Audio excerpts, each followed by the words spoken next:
New Hope TV, your encounter with God. I want to talk to you upon the pillars and the foundations of relationships. और देखिए आज चर्चा करने जा रहे हैं संबंधों में जो बुनियाद और जो स्तंभ यानी खंबे होते हैं उसके बारे में। In this pandemic, और देखिए इस महामारी के दौर में many people have gone through severe attacks on their relationships. और बहुत सारे लोग अपने संबंधों के क्षेत्र में गंभीर और भारी हमलों में से गुजरे हैं। Not just those who have been into a relationship for like 4 or 5 months. I'm talking about even people who have been in relationships for years together, and the enemy has tried to hit and break down relationships. और सिर्फ उन्हीं लोगों के बारे में नहीं कह रहे हैं जिनका संबंध जो है 4-5 महीनों से जुड़ा है, नहीं, जो कई सालों से भी संबंध में जो बंधे हुए थे, संबंध में जुड़े हुए थे, उन पर भी शत्रु ने बुरी तरह से हमला किया है और उनके बारे में भी चर्चा कर। We've never heard words like these before in the dictionary. Social distancing. Social meant was always to come together. और देखिए कभी भी हमने इस डिक्शनरी में शब्दकोश में इस तरह के शब्द हमने कभी पाए नहीं थे कि आपसी दूरी बनाए रखो एक दूसरे से, कभी नहीं। हमेशा ये पाया जाता कि एक दूसरे से मिलते रहें। The very word social meant was to come together, and now it's completely means the opposite. So you see, it's not just in the natural, but there is something happening in the spiritual. This is a word from the Lord for you and me. और देखिए ये शब्द जो है आपसी, ये जो खास तौर पे आता था, इसका मतलब ये होता था कि आपस में हमें इकट्ठा होना है। लेकिन इस महामारी के दौर में देखिए इस तरह से हो गया कि आपसी दूरी को बनाए रखें। देखिए सिर्फ ये शारीरिक तौर पे नहीं, लेकिन आत्मिक स्तर में भी इस खास बातें घटी हैं। We need to be careful. और हमें सावधान रहना है। And today the Holy Spirit spoke to me and said, you need to talk about this. और देखिए आज पवित्र आत्मा ने पासबान जी पर ये जोर देते हुए कहा कि आज तुम्हें इस पर बात करनी है। Relationships are barely holding on by virtue of a thread and by the grace of God, of course. और देखिए संबंध जो है इस प्रकार के धागों में बंधे रहना और परमेश्वर का जो अनुग्रह होता है उसी के ऊपर निर्भर है। Let's go to Colossians chapter 3 right now. चलिए जाते हैं इस वक्त कुलुस्सियों की पत्री में उसके 3 अध्याय में। And let's read from verse 12. और आइए पढ़ेंगे उसके बारे में अच्छे से। Therefore, as the elect of God, holy and beloved, put on tender mercies, kindness, humility, meekness, long suffering. इसलिए परमेश्वर के चुने हुओं के समान जो पवित्र और प्रिय हैं, बड़ी करुणा और भलाई और दीनता और नम्रता और सहनशीलता को धारण करो। Verse 13 goes on to say, bearing with one another and forgiving one another, if anyone has a complaint against another, even as Christ forgave you, so you also must do. और आगे 13वें वचन में देखिए इस वक्त, और यदि किसी को किसी पर दोष देने का कोई कारण हो तो एक दूसरे की सह लो और एक दूसरे के अपराध क्षमा करो, जैसे प्रभु ने तुम्हारे अपराध क्षमा किए वैसे ही तुम भी करो। Your scripture is telling us something very powerful. देखिए यहाँ पर वचन कुछ बहुत ही जबरदस्त बता रहा है। See, you see the phrase elect of God. में यहाँ पे जो वाक्य आया है परमेश्वर के चुने हुए, The people who are chosen. वे लोग जिनको परमेश्वर ने चुना है। Not just the called, the chosen.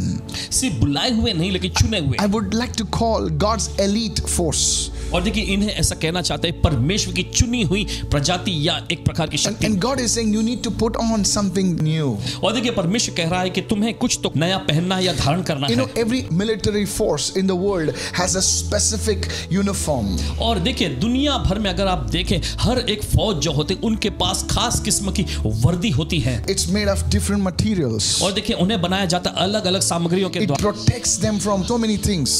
और देखिए इससे उनकी रखवाली होती है बहुत सारी चीजों से। There are specific suits that protect them from various poisonous gases and toxins and other pathogens and all that stuff. Every elite commando force has a specific attire.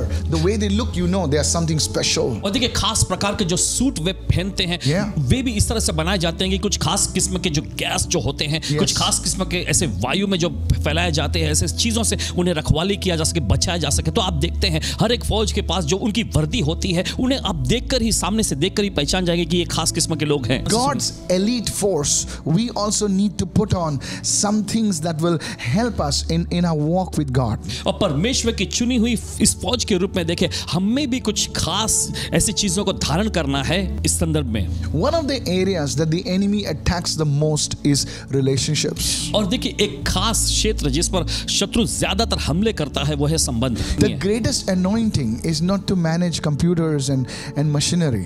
सबसे बड़ा अभिषेक जो है मशीनों को संभालना या फिर कंप्यूटर के अच्छी निगरानी करना है, संभालना, इसमें नहीं। That's good. ये सब अच्छा है। But the greatest anointing is to lead people. लेकिन सबसे बड़ा और महान अभिषेक होता है लोगों की अगुवाई करना। To lead them, to build teams.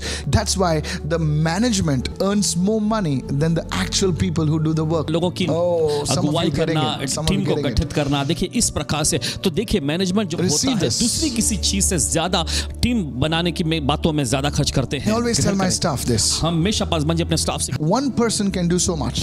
और देखिए एक व्यक्ति जो है इतना कर सकता है. When you learn to handle relationships, when you learn to build teams, when you learn to work with people, you can do a lot more. लेकिन जब आप सीखते हैं संबंध को संभाले रखने के लिए, जब आप सीखते हैं टीम बनाने के लिए, जब आप सीखते हैं लोगों की अगुवाई करने के, तो देखिए आप बहुत ज्यादा मात्रा में चीजों कर सकते हैं. That's why the enemy attacks relationships. और इसी वजह से शत्रु जो है संबंधों पर हमला करता है. Some of you have been attacked in your destiny relationships. आप में से कुछ लोगों के वैधानिक कहें संबंध जो है उस पर शत्रु He ने हमला wants किया you है. to get separated from those relationships with God put in your life.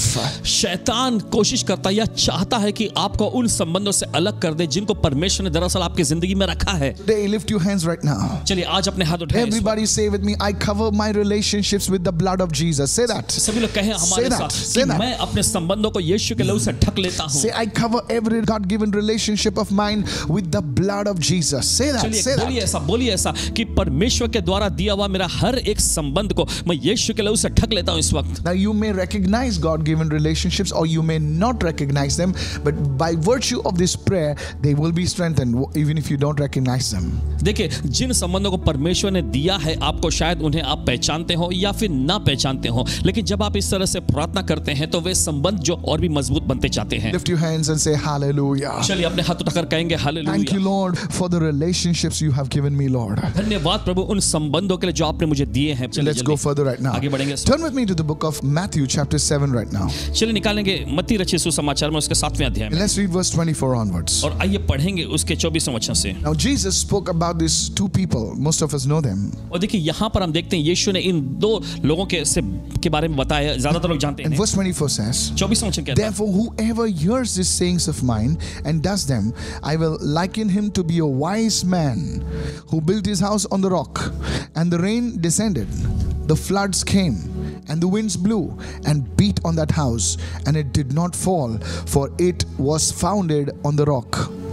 इसलिए जो कोई मेरी ये बातें सुनकर उन्हें मानता है वो उस बुद्धिमान मनुष्य के समान ठहरेगा जिसने अपना घर चट्टान पर बनाया, और बारिश हुई और बाढ़ें आईं और आंधियां चली और उस घर से टकराई, फिर भी वो नहीं गिरा क्योंकि उसकी नींव, उसकी बुनियाद चट्टान पर डाली गई थी. Now here the Bible speaks about a wise man who built his house on the rock. और देखिए यहाँ पर बाइबल उस बुद्धिमान व्यक्ति के बारे में बताता है जिसने अपने घर को चट्टान पर बनाया. And the Bible says the rain, the floods, the winds, they came against that house ferociously and it did not fall. और देखिए बाइबल ऐसा कहती है कि बारिश आई, उसके खिलाफ में बाढ़ें आई और आंधियां भी चली और भारी तौर पर इस तरह की विपत्ति उस घर पर आई, लेकिन फिर भी वो घर गिरा नहीं. The reason for that Jesus gave us, it was founded on the rock. और देखिए इसका कारण, इसका वजह यीशु ने साफ तौर पर यहाँ पर बताया. उसका कारण था वह चट्टान. Now he compares it with another man. और देखिए इसकी तुलना यीशु दूसरे एक व्यक्ति से करते हैं. Whoever hears these sayings of mine and does not do them, he will be like a foolish man who's built his house on the sand. परंतु जो कोई मेरी ये बातें सुनता है और उन पर नहीं चलता वह उस मूर्ख मनुष्य के समान ठहरेगा जिसने अपना घर बालू पर बनाया. The rain descended, the floods came, and the winds blew and beat on that house, and it fell. And it just didn't fall. The Bible says, and great was its fall. और बारिश आई और बाढ़ें आई और आंधियां चली और उस घर से टकराई, और आगे लिखा है कि वह गिरकर भारी तौर पर सत्यानाश हो गया. Notice it says it didn't just fall. It says this house had a great fall. In other words, maybe it never recovered from that fall. और देखिए गौर करें कि यहाँ पर बाइबल में इस तरह से नहीं दर्ज है कि वो घर बस गिर गया. नहीं, यहाँ पर इस तरह से लिखा है कि सत्यानाश हो, गिरकर सत्यानाशी हो गया. इसका मतलब यह है कि शायद हो सकता है दोबारा वो घर को बनाया ना जा सका हो. Here we see two people building. यहाँ पर हम देखते दो लोगों को बनाते हुए. Both were men. दोनों आदमी थे. And they were not lazy people. They were building. और देखिए वे आलसी लोग नहीं थे, वो बना रहे थे. And the only difference was they built the house, but the foundation was different. और देखिए फर्क बस इतना ही था कि दोनों ने घर तो बनाया लेकिन बुनियाद जो उनकी थी वो अलग थी. The same things that came against the wise man, the same things that came against the foolish man's house, they both were the same. It's not that the wise man had something lesser problems or lesser circumstances to deal with as opposed to the foolish man. The same things come against every person. और आप देख सकते हैं यहाँ पर कि दोनों के दोनों, और जो समस्याएं उस बुद्धिमान व्यक्ति के खिलाफ में आई थी, उसके घर के खिलाफ में आई थी, वही समस्या उस बेवकूफ व्यक्ति, मूर्ख व्यक्ति और उसके घर के खिलाफ में आई थी. ऐसा नहीं था कि एक के खिलाफ में अलग समस्या, दूसरे के खिलाफ में अलग समस्या, ऐसी बिल्कुल नहीं थी। The only difference that made the house stand was the foundation. सिर्फ एक ही फर्क था जिसके कारण वो घर जो है टिका रहा, वह थी उसकी बुनियाद। Now this was a parable that Jesus spoke about. देखिए ये वो दृष्टांत है जिसके बारे में यीशु ने बताया। Now whatever you see देखिए जो कुछ भी आप देखते in हैं the natural, स्वाभाविकता में there are foundations. उसकी बुनियादें होती। Let's say you see a building, मान लीजिए आप कोई बिल्डिंग इमारत a को देखते tall हैं, building, you admire it. लंबी लंबी बिल्डिंगों को आप देखते हैं। Burj Khalifa, you know, is one of the tallest buildings in the world. और पासवान जी को बताया गया कि बुर्ज खलीफा जो है सबसे लंबी building. There were some charts and information over there the last time I'd been over there. और पिछली बार जब पासवान जी वहां पे गए थे तो वहां पर ऐसे कुछ निर्देश वहां के जो चार्ट था उसमें बताया गया था। The foundation was dug so deep. और उसकी बुनियाद जो एकदम नीचे गहराई तक ले गई So है। you see, for anything to stand upon in the natural, there is a foundation. तो आप देखते हैं कोई भी चीज जो है स्वाभाविकता के स्तर में टिकी रहने के लिए जरूरी है कि उसकी बुनियादें हों। Even relationships need to have a foundation. यहाँ तक कि संबंधों में भी देखिए बुनियाद का होना जरूरी है। All we can see is the relationship. Oh, praise God, you're celebrating 25 years. Praise God, you're celebrating 50 years. But for that relation to stand, to come so far, it needed a foundation. Somebody say, I receive it. और देखिए Hallelujah. जो हमें सामने से दिखाई देता वो तो सिर्फ एक संबंध है। ओ 25वीं सालगिरह आप मना Yes. रहे हैं, इस तरह से देखिए हम उनकी बड़ाई करते हैं, लेकिन उनके पीछे जो मुख्य वजह जो है वह है उनके संबंध में डाली गई वो बुनियाद। You know, whenever you see a successful person, देखिए जब कभी आप किसी कामयाब व्यक्ति को देखते हैं, maybe it's a preacher, maybe it's a businessman, people say, no, oh, it's God's blessing, you know. और देखिए शायद हो सकता है कोई प्रचारक को देख रहे हो आप जो कामयाब रहा हो, या कोई व्यवसायिक व्यक्ति जो कामयाब रहा हो, और देखिए लोग कहते हैं ओ यकीन ये तो परमेश्वर की आशीष है। हाँ जी हाँ ये है, But there's something deeper. लेकिन इससे भी कुछ गहरी बात There भी है। is a foundation in place. और बुनियाद जो है सही जगह पर उनकी रखी गई है। Every marriage has to have a foundation. देखिए हर एक शादीशुदा जिंदगी की एक बुनियाद होनी चाहिए। Every home has to have a foundation. और देखिए हर एक घर, और जब हम घर कहते हैं तो बताने दीजिए हर एक मकान की बुनियाद होनी चाहिए। Friend, receive this word, church. और मेरे दोस्त चाहते हैं कि आप इस वचन को It ग्रहण कर doesn't लीजिए। matter you're broken, you're fallen down. If you receive this word, you will rise, and not only rise, but endure for years and years to come. You will be a testimony. Say, I receive this word. Come on, church. Hallelujah. और चाहते हैं कि इस वचन को आप ग्रहण करें और आप टिके रहेंगे, और सिर्फ इतना ही नहीं, आप ऊंचा उठते रहेंगे यीशु मसीह के नाम में। ग्रहण करें कोई तो Every ministry has a foundation. हर एक सेवकाई की बुनियाद रखी जाए। And nothing can stand and endure unless there is a foundation in place. देखिए कोई भी चीज खड़ी रहकर हमेशा के लिए टिकी नहीं रह सकती जब तक उसकी बुनियाद सही जगह पर न हो। Your business needs to have a foundation. आपकी व्यवसाय के लिए बुनियाद होना Your चाहिए। church needs to have a foundation. आपकी कलीसिया की बुनियाद Your होनी चाहिए। career needs to have a आपके foundation. करियर की बुनियाद होनी Come on, चाहिए। somebody say, I'm receiving this word today, Pastor. चलिए कोई तो कहे पासवान जी इस वचन को आज मैं ग्रहण कर रहा हूँ। It's not just about a flash in the pan. Hey, chamak damak. एक दिन की चमक, दो दिन की दमक. No, my friend. It has to go. You will be a legend. People come to you and say, my God, that man, that woman, that's a legend. I'm learning from that person. You will inspire people if you listen to this word. Somebody say hallelujah. और देखिए एक रात भर की चमक दमक ये नहीं होनी चाहिए, लेकिन आपको हमेशा के लिए आगे बढ़ते चले जाना चाहिए, और लोग आपको देखकर कहने चाहिए कि अरे ये तो दिग्गज, ये तो महारथी लोग हैं, इनसे हम सीख रहे हैं, इनसे मैं सीख रहा हूं। इस तरह से आपके बारे में बोला जाना चाहिए। Young people will come to you, my brother, my sister, and they will ask and say, how did you do this in marriage? How did you come so far? And then you can tell them the foundation that you had in your marriage. Are you getting me right now? और देखिए नौजवान लोग, मेरे भाइयों और बहनों, आपके पास आएंगे और आकर वे आपसे पूछेंगे कि आपके शादीशुदा जिंदगी कामयाबी का रहस्य क्या है, कारण क्या है। देखिए इस तरह से वे आकर आपकी कामयाबी के बारे में पूछेंगे, तब आपको उनको बताना पड़ेगा वो बुनियाद के बारे में। Anybody can talk. कोई भी बोल सकता है, There are few people who can show it. लेकिन बहुत ही कम लोग हैं जो दिखा सकते हैं। Furthermore, very few people can show it in their lives. और उसके भी आगे देखिए बहुत ही कम लोग हैं जो अपने जीवन में दरअसल आपको दिखा सकते Talk हैं। is cheap, brother. और बोलना जो शब्द बहुत ही सस्ता है। So जीवन की बातें आ रही हैं। let me put scripture. चलिए जाते हैं वचन में। 1 Corinthians 3 and verse 11. Let's निकालिए open our पहला Bibles. कुरिन्थियों For no other foundation can anyone lay than that which is laid, which is Christ Jesus. ये वचन में लिखा है, क्योंकि उस नींव, उस बुनियाद को छोड़ जो पड़ी है और वह यीशु मसीह है, कोई दूसरी बुनियाद नहीं डाल सकता। So the foundation that has to be laid is Jesus Christ. That's what the Bible says. What do you mean by that? और देखिए इसका मतलब ये है कि बुनियाद जो डाली जानी चाहिए वो यीशु मसीह होना चाहिए। बाइबल ऐसे कहता है, लेकिन इसका Everything मतलब क्या that है? you do, हर एक चीज जो आप करते हैं, the foundation must be the principles of the Word of God. उसकी सिद्धांत जो है, उसकी बुनियाद जो है, वह परमेश्वर के वचन के सिद्धांत है। That's why it's called the rock. और इसी वजह से वह कहलाता है चट्टान। The wise man built it on rock. और वह व्यक्ति बुद्धिमान मनुष्य ने अपना घर जो चट्टान पर The बनाया, foolish man built it on sand. लेकिन उस मूर्ख व्यक्ति ने रेत पर बालू पर उसने अपना घर बनाया। Have you heard of this phrase called shifting sands? क्या आपने कभी ऐसे शब्द सुने हैं, एक जगह से दूसरी जगह पहुंच जाना? A little wind can just blow the sand away. और एक छोटी सी हवा या आंधी जो चलेगी तो वो रेत को उड़ाकर कहीं और ले जाएगी। In the desert, everything always looks different. और इसी वजह से रेगिस्तान में सब कुछ हमेशा अलग ही दिखता है। See it once now, एक बार आप देखते हैं, and within 10 minutes, everything is changed. फिर 10 मिनट के बाद जब देखे तो सब कुछ बदल गया होता है, Because now the terrain has changed, the wind has blown, everything looks different. क्योंकि हवा चली, आंधी चली और सब कुछ अलग बन गया है। That's one of the reasons why people get lost in the desert. और यही एक मुख्य कारण होता है कि लोग क्यों रेगिस्तान में खो जाते They हैं, go around in circles sometimes. और कभी-कभी बस एक ही घेरे में चक्कर काटते रहते Many हैं, of them die. और उनमें से बहुत सारे लोग मर गए। It's always shifting. और आप देख सकते हैं हमेशा बदलने वाली स्थिति होती है। That's what's it in today's world. यही तो आज की दुनिया में भी है। They don't have principles. और देखिए उनके पास कोई सिद्धांत ही नहीं है, It's always shifting. हमेशा बदलते रहती है। Today what is right आज जो उनके लिए सही है could be wrong tomorrow. कल शायद उनके लिए गलत हो, And today what is wrong और जो आज गलत है उनके can लिए be right tomorrow. कल उनके लिए सही हो जाए। And day after tomorrow we do not know what is right and what is wrong. और परसों तो हमें पता ही नहीं चलेगा क्या गलत है क्या सही है। Every time it's always changing. हर बार हमेशा बस ये बदलता ही रहता है, People call it the new normal. और लोग इसे नाम देते हैं एक नई बात। What is new normal? ये नई बात आई है, क्या है? It's not normal. ये कोई स्वाभाविक बात नहीं Just है। put it not normal. So they don't want to say that. They say it's the new normal. They don't want to say not normal. They don't want to call it abnormal. So they call it new normal. और देखिए असामान्य You see उसे that? नाम नहीं देंगे, So इसलिए उसको नाम deceptive. देते हैं कुछ अलग ही नया है तो ग्रहण कर। So deceptive. बहुत ही भरमाने वाली चीज, New normal. एकदम नया अरे सीधे सामान। सीधे बोलना ये गलत है। हालेलुया। सीधे बोलना है कि गलत है। Abnormal बोलना नहीं, वो नहीं बोलेंगे। New normal. Please don't get me wrong. गलत मत समझिए, This is how it is. इसी तरीके से होता है। People are frustrated. लोग पूरी तरह से हताश हो गए हैं, Things are changing.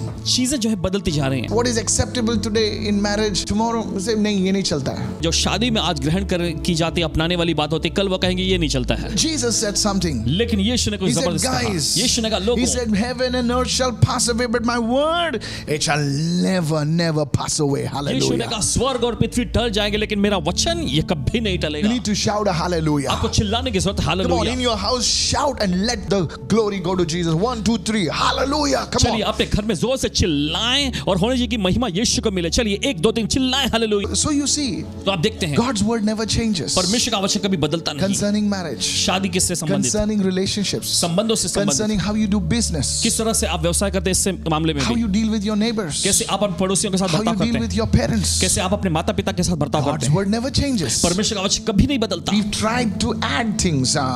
देखिए हम चीजों को जोड़ने की कोशिश करते No, हैं, मिलावट है ना? मिलावट करते हैं ना। So anything, तो कोई भी your career, आपका career, it must have some principles. उसके कुछ सिद्धांत होने I'm चाहिए। not saying everything from the Bible. No. और ऐसा नहीं कह रहे हैं कि सब कुछ बाइबल में सही हो, नहीं। Praise God if it is like that. अगर ऐसा है तो प्रभु की स्तुति हो। There must be certain non-negotiable principles that your business, your career, your life is built on. लेकिन कुछ तो ऐसे सिद्धांत होने चाहिए जिसमें आप come on. समझौता नहीं करते हैं और Yes. जिस पर आपकी जिंदगी पूरी से टिकी हुई है, निर्भर है। बोले सब कर रहे हैं तो मैं भी कर रहा हूँ। क्या बोलते पास्टर?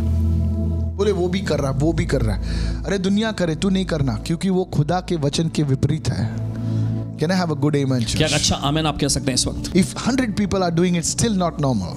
अगर देखिए सैकड़ों लोग कर रहे हैं तो फिर भी वो सही नहीं है। Foundations. बुनियाद है। What is that foundation? वो बुनियाद क्या The है? foundation is the word of God. बुनियाद जो है वो परमेश्वर का वचन है। I cannot do that. मैं ये नहीं कर In my सकता। relationship, in my marriage, in my business, I cannot do that because it is not based on the word of God. अपने संबंध में, अपने शादीशुदा जीवन में, अपने व्यवसाय में ये बिल्कुल नहीं कर सकता क्योंकि परमेश्वर के वचन से ये मेल नहीं खाता। The strength of an organization is based on the word. और देखिए किसी भी संगठन की ताकत जो है वो वचन पर टिकी होती है।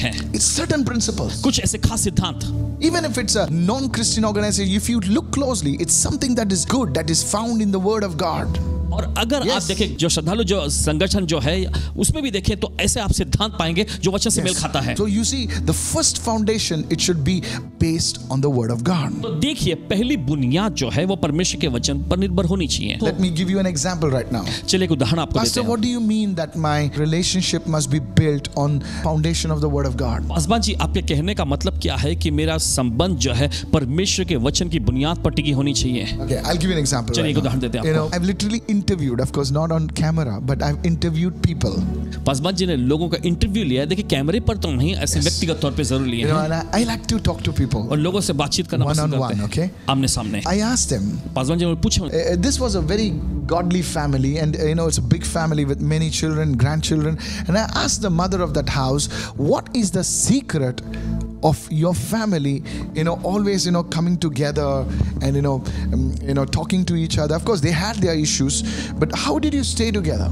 पासवान जी ने देखिए एक श्रद्धालु परिवार, उनकी की माता जी जो घर में की जो बड़ी एकदम माँ जो, उनसे पासवान जी एक बात पूछे कि कैसे ये होता है कि आपका पूरा परिवार जो है, हाँ उनके बीच में कुछ कुछ ऐसी बातें हैं, मामले हैं उनके बीच में, लेकिन फिर भी खास मौके पर वे सब एक साथ इकट्ठा हो जाते हैं। ये कैसे आपने बनाया है? She said, और उन्होंने बताया, he says every day उन्होंने कहा कि हर दिन we would pray as a family. एक परिवार के रूप में हम प्रार्थना करते I हैं। said, really? सचमुच? Says, every day? हर दिन? She said, yes. उन्होंने कहा, Says, of course, minor exceptions sometimes, but we would always pray as a family. देखिए उन्होंने बताया कभी कभी इसमें चूक होती है, लेकिन हमेशा हम परिवार के रूप में इकट्ठा होकर प्रार्थना करते हैं। Is a foundation. यही तो एक बुनियाद You है। see, that is a foundation on which the whole family was built on. और देखिए ये वो बुनियाद है जिस पर पूरा परिवार टिका हुआ है। I asked her sons, Paswan ji ने उनके बेटे से पूछे and they said like this. और उन्होंने इस प्रकार से बताया, Yes, we try to follow even our mother's principle. Of course, it is based on the word of God. We pray as a family. उन्होंने ऐसे बताया कि हम हमारी माता जी के जो सिद्धांत है जो कि परमेश्वर के वचन पर आधारित है, वही सिद्धांतों का हम भी पालन करते हैं, परिवार के रूप में हम प्रार्थना I करते हैं। learned from a great man of God who was used greatly by God. परमेश्वर के एक महान जन जिनको परमेश्वर ने बड़े जबरदस्त तौर पे इस्तेमाल किया, उनसे पासवान जी ने And I पूछा, asked him, how is your ministry expanding? How is your ministry having such impact on God's people? And he said, my family prays together. Paswan ji ने उनसे पूछा कैसे ये संभव हुआ कि आपकी सेवकाई ने इतना गहरा प्रभाव डाला है इतने बड़े तौर पर? तब उन्होंने बताया कि हमेशा हम एक परिवार के रूप में प्रार्थना करते हैं। Now, please understand, this is just an example. ये तो बस एक उदाहरण It पेश could be किया something आपको। else. देखिए ये कुछ और भी हो सकता It's है, based on the word. लेकिन वचन पर आधारित। Every family has a foundation. तो आप देखते हैं हर एक परिवार की एक बुनियाद होती है। If you go further on, देखिए अगर आप और आगे जाएंगे after the foundation has been laid, और देखिए बुनियाद डाल देने के there बाद have to have pillars. उसके स्तंभ यानी खंबे होना जरूरी When है। Paul visited the church in Jerusalem, देखिए जब प्रेरित पौलुस यरूशलेम की कलीसिया को मिलने गए, he found certain apostles and called them pillars of the church. उन्होंने कुछ खास प्रेरितों को वहां पर पाए और उनको कलीसिया का स्तंभ यानी खंबा उन्होंने कहा। Any structure to be raised up, there has to be pillars. और देखिए कोई भी इमारत को बनाए जाने के लिए उसमें खंबा होना जरूरी है। One pillar is weak. देखिए एक खंबा अगर कमजोर पड़ गया The हो whole structure may be out of balance. तो पूरी की पूरी इमारत जो है उसका संतुलन बिगड़ जाएगा। Somebody were to ask me what are the factors necessary for a lasting relationship, then I would tell you first is a foundation and the second thing is good pillars upon that foundation. और देखिए किसी ने इस तरह से पूछा कि एक संबंध जो है लंबे टिके रहने के लिए क्या मुख्य चीजों की जरूरत है, तो देखिए पहली जो है वो बुनियाद है, दूसरा जो है स्तंभ यानी खंबे, जो मजबूत खंबे। You are a person going through attacks in your relationship. This message is very, very important for you. You need to at least hear it 3 or 4 times and more. Please listen अगर to आप ऐसे this. व्यक्ति हैं जिसके संबंधों पर लगातार भारी तौर पे हमला हो रहा है, तो देखिए ये संदेश को आपको कम से कम 3-4 बार सुनने की जरूरत है। If you are a young boy, young girl, and you're planning to get into a serious godly relationship, then you need to listen to this message over and over again until it gets in your spirit. कि अगर आप कोई नौजवान युवक युवतियां हैं परमेश्वर के श्रद्धा से भरे हुए, तो और श्रद्धालु कोई संबंध में आप कदम रखना चाहते हैं, तो जरूरी है कि आप इस संदेश को कम से कम 3-4 बार जरूर सुनिए।